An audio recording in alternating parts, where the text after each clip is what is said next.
Telugu Desam party నాయకుడు నారా లోకేష్ తల్లికి వందనం పథకం విషయంలో గతంలో చేసిన వ్యాఖ్యలను మర్చిపోయి ప్రస్తుతం అడ్డంగా దొరికిపోయారనే విమర్శలు వెల్లువెత్తుతున్నాయి.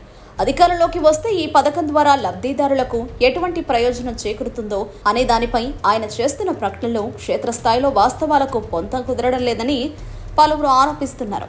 గతంలో తల్లికి వందనం పథకం కింద ఒక్కో విద్యార్థినికి 15,000 ఇస్తామని లోకేష్ ప్రకటించిన సంగతి తెలిసిందే. అయితే ప్రస్తుతం అకౌంట్లలో డబ్బులు పడిన తర్వాతే అసలు ట్విస్ట్ బయటపడుతుందని 15,000 కాకుండా 13,000 మాత్రమే ఇస్తున్నారని లబ్ధిదారులు ఆవేదన వ్యక్తం చేస్తున్నారు. నీకు 15,000 కాకుండా 13,000 ఇస్తామంటున్నారు. ఇకపై నీకు 2,000 కట్ అనాలేమో అంటూ సామాజిక మాధ్యమాల్లో లోకేష్ పై విమర్శలు వెల్లువెత్తుతున్నాయి. ఈ పథకం అమలు తీరుపై గణాంకాలతో సహా తీవ్ర విమర్శలు వ్యక్తమవుతున్నాయి.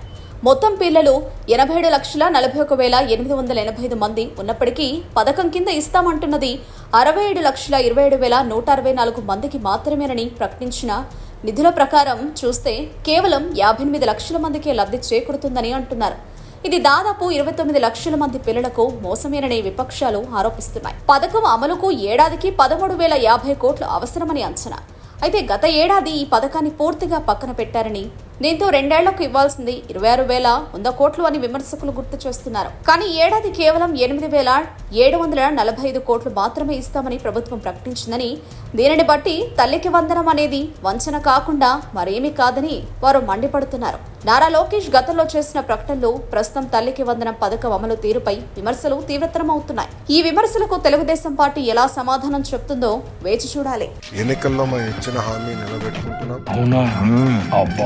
ఆనాడు చాలా స్పష్టంగా ఎంతమంది పిల్లలు ఉంటే అంతమంది పిల్లలకి 15,000 తల్లికి వందనం ఇస్తానని హామీ ఇచ్చాం. ఈ రోజు నుంచి డబ్బులు తల్లుల అకౌంట్లో కూడా పడితే 13,000 రూపాయలు తల్లి అకౌంట్లో పడుతుంది. 2,000 రూపాయలు మెయింటెనెన్స్ గ్రాంట్ కింద.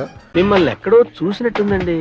ఏకంగా టాయిలెట్ మెయింటెనెన్స్, ఇతర మెయింటెనెన్స్ అని అమ్మ ఒడి నుంచి డబ్బులు లాగేస్తున్నాడు.